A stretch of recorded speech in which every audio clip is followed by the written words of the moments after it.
சுகம் அடைந்தார். அப்புறம் வீட்டுக்கு சந்தோஷமா போனாங்க. அல்லேலூயா. கர்த்தருடைய பிள்ளைகளே, கர்த்தர் நம்ம கூட இருக்கிற நல்லா ஜெபம் பண்ணுங்க. ஒவ்வொரு நாளும் கை வச்சு பிசை கொடுக்குற பிசாசை போ, மனசை குழப்புகிற சாத்தானை அவளை விட்டு போகணும். உங்களுடைய பிரேயர், உங்களுடைய அர்ப்பணிப்பு, உங்களுடைய வேண்டு, செத்து போன பெண்ணுக்காக தன் தகப்பன் அந்த அளவுக்கு வேண்டினார்.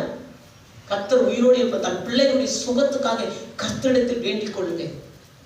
என் மகள் சுகமாகணும், என் மகன் மனம் திரும்பணும், என் பிள்ளை பிடிச்சி விரைச்சிருக்கிறான், சொல்ல வார்த்தைக்கு கீழ்ப்படைய மாட்டான்னு சொல்லி தன் பிள்ளைகளுக்காக, தன்னுடைய கணவனுக்காக, தன்னுடைய மனைவிக்காக தேவனிடத்தில் மன்றாடி ஜெபம் பண்ணுங்க.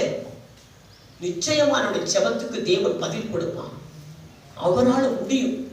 நிச்சயமா என் மனைவி மனம் திரும்புவார், என் பிள்ளை, என் பேர பிள்ளை, என் குடும்ப பாவத்திற்கு என் பிள்ளை திருந்துவான் என்று சொல்லி நாம் தொடர்ந்து ஜெபிக்கும் போது கர்த்தர் அற்புதம் நம்முடைய வாழ்க்கையை செய்வார். அல்லேலூயா. கர்த்தருடைய பிள்ளைகள் தைரியத்தை இழக்கக்கூடாது. நம்ம ஆராதிக்கிற தெய்வம் எப்பேற்பட்டவர், அவரால் கூடிய இந்த மாதத்துல, இந்த வருடத்துல, இந்த ஆண்டிலே இந்த காரியம் எனக்கு நடக்க வேண்டும் என்று சொல்லி நாம் ஜெபிக்கும் பொழுது கர்த்தர் நிச்சயமாய் தேவன் அவர் நமக்கு பதில் கொடுப்பார். அல்லேலூயா. அப்படிப்பா நாம் ஜெபிக்க வேண்டும். பொய்க்காரங்களா, மாயக்காரங்களா, நடிக்கிறவங்களா இருக்கக்கூடாது. கர்த்தர் நம் நாடகத்தை பார்ப்பா, நம் நாடகத்தை பார்ப்போம். உத்தமனுக்கு உத்தமனாய் இருப்பான், மாறுபாடு உள்ளவர்களுக்கு மாறுபடுகிறவராய் இருப்பான். நாம் உத்தமமாய் இருக்கும். இயேசுவை ஏற்றுக்கொண்ட கர்த்தருடைய பிள்ளைகள் உத்தமத்தோடு தேவனை ஆராதிக்கணும். உள்ளத்தை தேவன் பார்ப்பா, கள்ளம் கபடு இல்லாத மனசை நோக்கி பார்ப்பான்.